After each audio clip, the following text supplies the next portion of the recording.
Hindi ko alam pero parang suki ako ng checkpoint. Hindi mo na natin ginamit ang LS2 na isa. Kasi ang sakit niya sa tenga guys. Hindi kasi siya intercom ready. Grabe mag-traffic dito. Binibenta ko pala tong Insta360 X3 ko. Parang Godzilla na guys.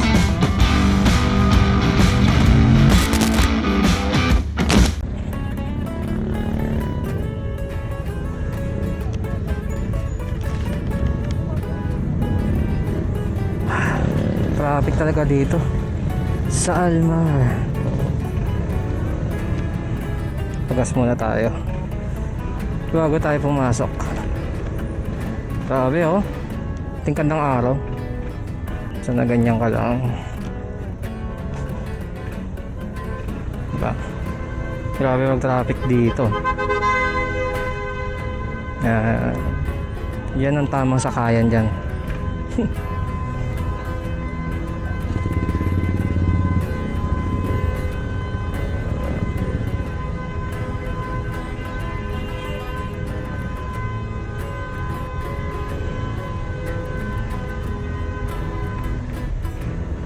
Kahit malobat yung battery mo, hindi tatabi ang mga jeep dyan.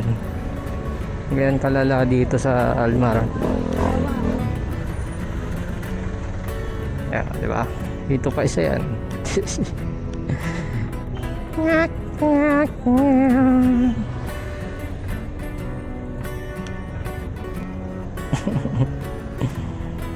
Hintay ka talaga dyan. Pagas muna tayo.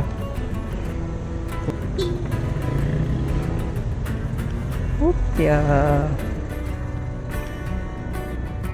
Pagas muna tayo kay Bossing.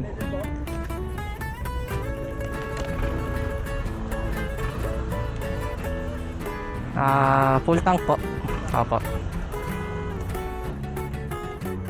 Ayaw pa bumukas. Kaya pwede card, no? Card.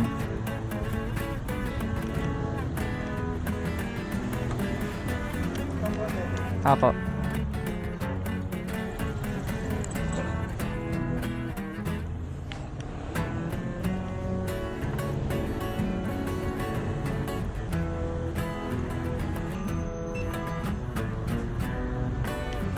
$410.17.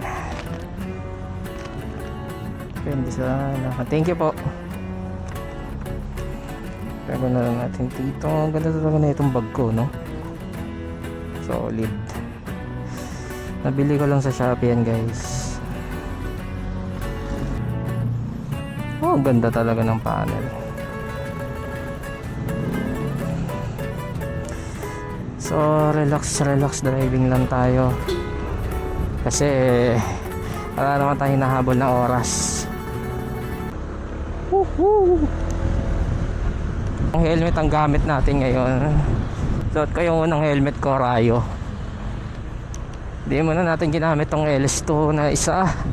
Kasi ang sakit niya sa tenga guys. Hindi kasi siya intercom ready. Ito hindi rin siya intercom ready. So sakit niya sa tenga basta.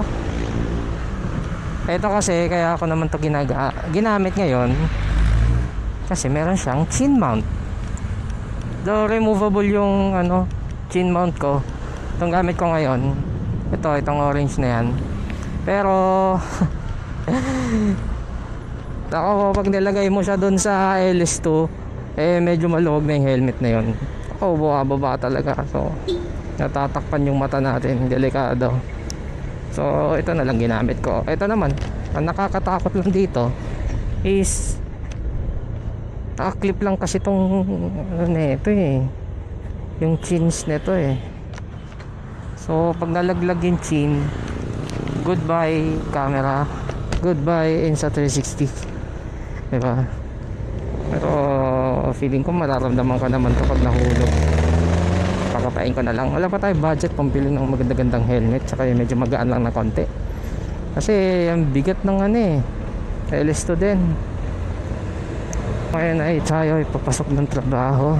At medyo wala tayo upload ng mga nakaraan. Medyo na busy lang talaga tayo guys. itong mga nakaraang araw o buwan. Shinare ko sa Facebook pero hindi ko nasasama sa vlog kasi hindi naman siya motorcycle content related. Personal life. Actually, simula nung bumagyo hindi tayo nakapag-upload.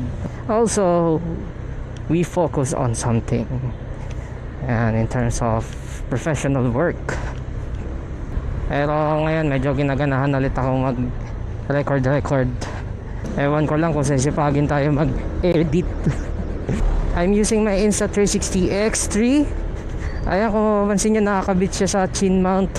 Checklist dapat pala, no? Pag bibili ka ng helmet, lalo pag gusto mo maglagay ng comms, yung may slot siya para sa intercom mo. Hindi basta bili lang. Maganda din yung Eleston na yun, patagal na sa akin. Ayoko lang siya mabugbog. Tsaka pogi, syempre. Full face yun, iba pag full face, diba? Ito, half face lang kasi itong gamit natin. Mukha lang siyang full face kasi meron siyang attachment. Dito talaga sa lugar na to, kahit anong oras, itong sa Varte Road na to, malala ang traffic. Madali na si kuya. Hindi nga siya kasya. At kaya ang choice mo dito ay sumingit. Ayan o. Ito to choice mo dyan pag nakamotor ka, syempre. Yan dyan yung gilid-gilid ka lang. Kasi ang lala dito, guys. Sabi ko sa mga kaibigan ko or sa ibang katrabaho, pag talaga dito ka pupunta, magbaon ka ng sandamakmak na pasensya, lalo kung ikaw yung magdadrive. Naku po, malabong hindi ka mapikon dito sa lugar na to sa dami ng traffic na dadaanan mo.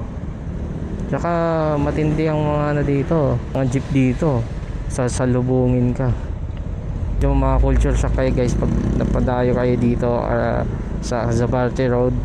Ito po yung papuntang Caloocan, bago silang, masashock ka talaga dito. Makikita mo na lang, sasalubungin ka ng jeep. Lalo itong stoplight na to, patay ka. Motor ka, safe naman yan. Konti-kontian mo lang, tsaka wag ka naman sigurong parubal sumingit, considering other motorist na dumadaan.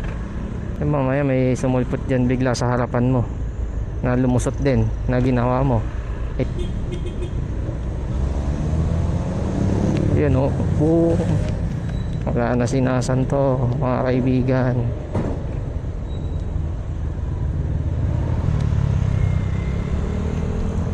May checkpoint. Di ko alam pero parang suki ako ng checkpoint. Alam mo yung kada checkpoint na madadaanan mo, paparahin ka.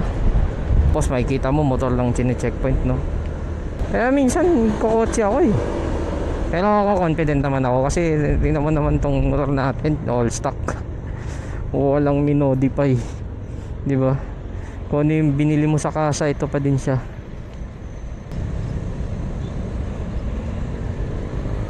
Diyan na tayo. Guys, alam nyo ba kung anong shortcutan to? Ito yung paglabas mo Don Antonio. Visible to syempre motor. Kasi looban na to eh. Pag dinaan mo sasakyan, pag nag-traffic dito, ang hirap bumalik. Kasi 2 lanes lang. At walang bigayan dito.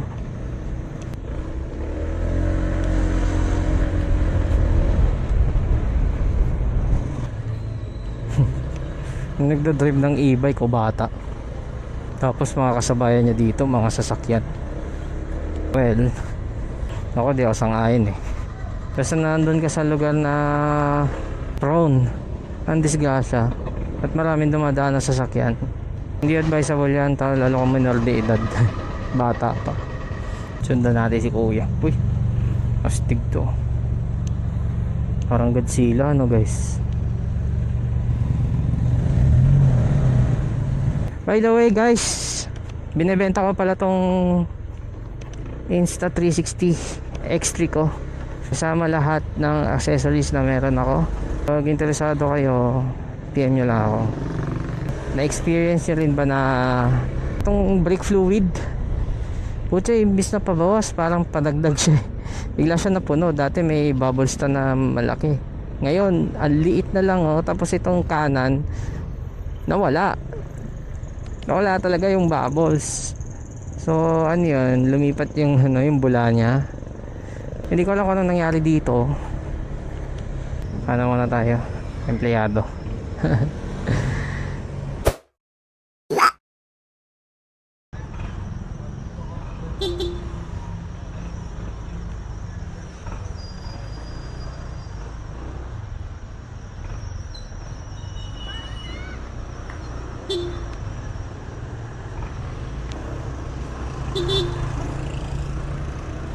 So ayun guys, tapos na tayo sa trabaho.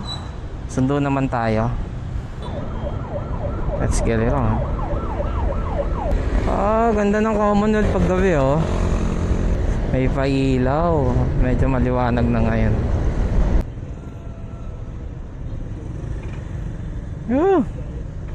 Sana magbigayan. Ito mahirap dito sa circle pag rush hour. Siyempre kanya-kanya ng liko yan. So hindi ka rin talaga makakaano, liko agad. Wow, malala naman yan. Grabe guys, oh. Parang traffic pa uwi. Parang kakain muna kami bago lumusong sa ganyan traffic. Malala shortcut.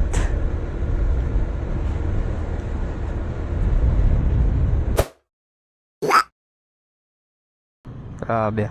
Kumain muna kami sa Jollibee. Palipas traffic. Kaya ka na, babe?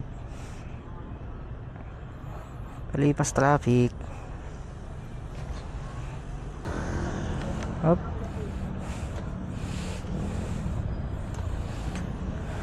Let's go.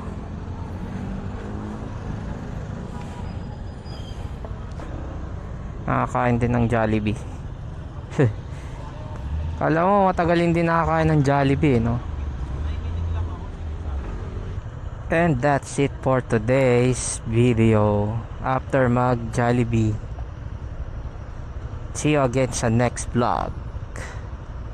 Peace.